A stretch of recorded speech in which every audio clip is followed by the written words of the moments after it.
Syracuse is an improving team under Babers, and it isn't due just to the meteoric rise of his offense with Eric Dungy at the helm.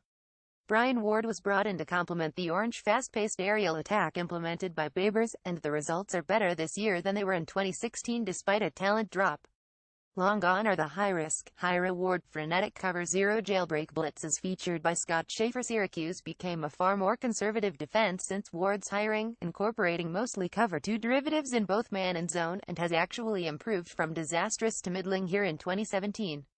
While conservative in defensive philosophy, don't let the label fool you into thinking Syracuse isn't diverse. They run far more different coverages than Clemson usually faces, with plenty of different calls all from the same 43 stack. They almost never employ nickel or dime personnel with a two-deep safety look. Despite this, Syracuse fields one of the least creative defenses I've ever watched. There are next to no disguises, merely half-hearted attempts which opponents easily check, or exotic looks, which would benefit them when facing such a talent gap.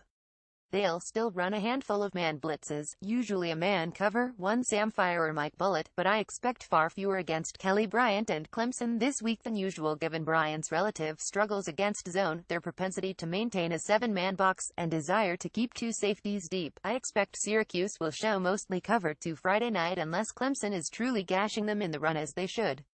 Most interesting to me is the prevalence of Tampa 2 zone in the Syracuse wheelhouse. It's not a coverage Clemson often sees, though I personally am not a fan of Tampa 2 for it being the ultimate in bend-but-don't-break defense. When played properly, it can be effective at making an offense work methodically down the field, which inconveniently for Syracuse, is exactly what Clemson has done most successfully on offense this year.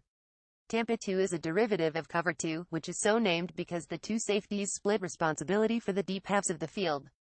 Tampa 2 takes this a step further, dropping the Mike linebacker even farther back, 10 yards deep, in order to try and eliminate the soft spaces between zone layers. While technically considered cover 2 because of two deep safeties, Tampa 2 is effectively cover 3 because the Mike has deep middle responsibility.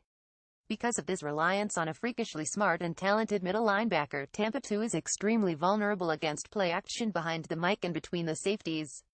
Syracuse Mike linebackers Zaire Franklin is one of their best players and more than capable of playing Tampa 2 effectively, but there are still simple ways Clemson can attack him through the air when Clemson so chooses.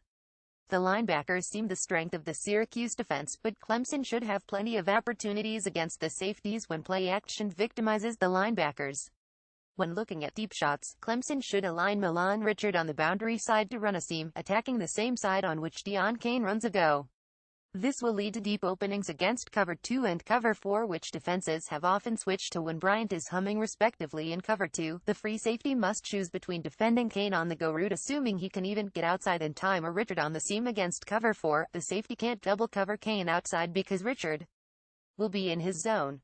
Ultimately, the Syracuse defensive line is deficient and the Orange don't generate pressure even when blitzing. This is a recipe for disaster against a Clemson offense adept at taking what is given, meaning Clemson should find 5 yards on the ground consistently, without having to run Bryant, and have the matchup advantages through the air. Should Clemson feel inclined to tune its downfield passing game, they will. I don't see Syracuse limiting Clemson offensively unless Bryant is significantly hampered or out of the game for significant stretches. This should be both an efficient and explosive performance for the Clemson offense. Clemson 45, Syracuse 20.